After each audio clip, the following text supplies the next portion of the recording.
बरसों तक सड़े जेल में उनको याद करो, कि जो बरसों तक सड़े जेल में उनको याद करो, जो फांसी पर चढ़े खेल में उनको याद करो।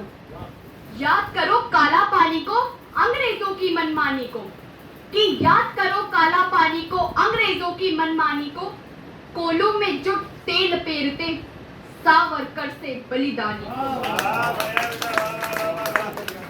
सभी को मेरा नमस्कार।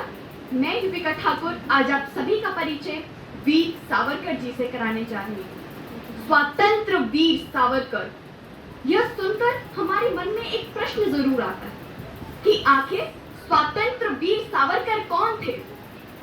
स्वतंत्र गर्व उनका जो नरफाकों में प्राण गंवाते हैं, कि स्वतंत्र गर्व उनका जो नरफाकों में प्राण गंवाते हैं, पर नहीं बेचते मन का प्रकाश, रोटी का मोल चुकाते हैं। कि स्वतंत्र गर्व उनका जिन पर संकट की घात न चलती है, और तूफानों में जिनकी मशाल कुछ और ही तेज जलती है।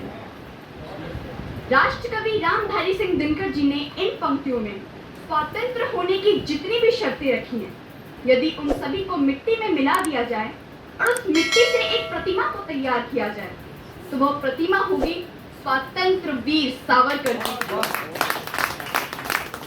क्योंकि आज की ये संध्या वीर सावरकर जी को सम्मान प्राप्त करवाने के लिए एक कवि सम्मेलन के रूप में रखी गई है, तो मैं भी आप सभी का परिचय वीर सावरकर जी से एक कवि के रूप में ही कराना चाहूंगी।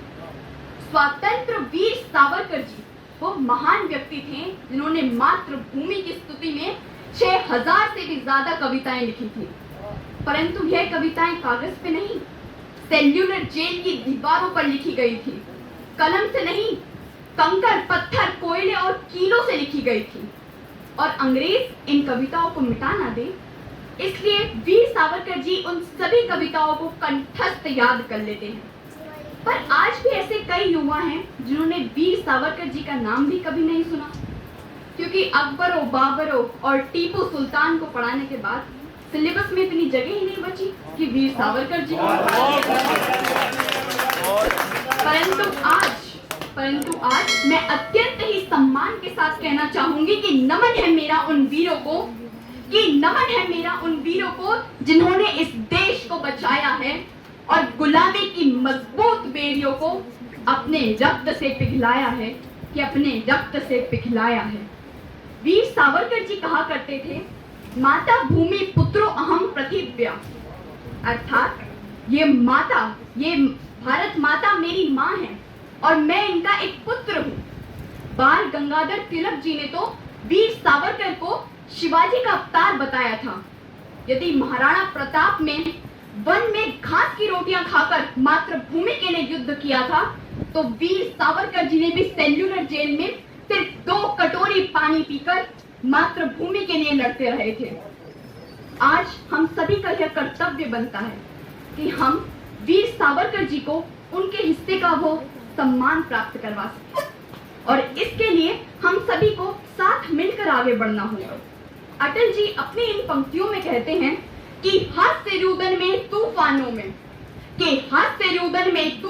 में, अमर असंख्यक बलिदानों में, उद्यानों में, वीरानों में, अपमानों में, सम्मानों में, उन्नत मस्तक उबरा सीना, पीड़ाओं में पलना होगा और कदम बढ़ाकर चलना होगा, कि कदम बढ़ाकर चलना होगा।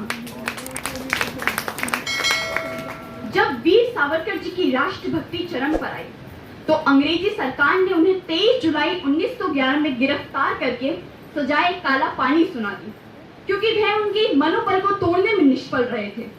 अपने ही बनाए कानून को अंग्रेज तोड़ मरोड़ रहे थे।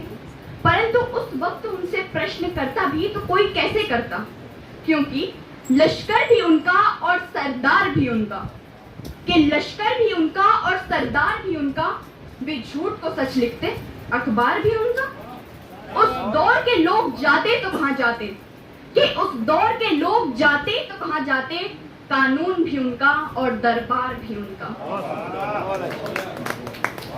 वीर सावरकर जी के सम्मान में भैया वेद ठाकुर जी द्वारा रचित इन पंक्तियों को पढ़कर मैं अपनी वाणी को विराम देना चाहूंगी कि वीरता का जो पर्याय आज तक बना हुआ, कि वीरता का पर्याय आज तक बना हुआ, राष्ट्रवादी आस्था का बंद ध्वजा तना हुआ, राष्ट्र सेवा हेतु काया कतरा कतरा बांट दी, कि राष्ट्र सेवा हेतु काया कतरा कतरा बांट दी, घुटने सीधे हो न पाए ऐसी जेल काट दी, कि शौर्य की पताका जिससे शत्रु दल था कांपता, कि शौर्य की पताका जिससे शत्रु दल था कांपता, भारती का वीर पुत्र सागरों को नापता, तार तार काया किंतु हौसले बुलंद थे, कि तार तार काया किंतु हौसले बुलंद थे, मुस्कुराए थे फिरंगी साथ जय चंद थे, स्वर्ण साथ चमकने हेतु खुद को तपाना पड़ता है, कि स्वर्ण साथ चमकने हेतु खुद को तपाना पड़ता है, और वीर सावरकर होने के हेतु जीवन को खपाना पड़ता है, कि जीवन को खपाना पड़ता है। सभी को मेरा धन्यवाद।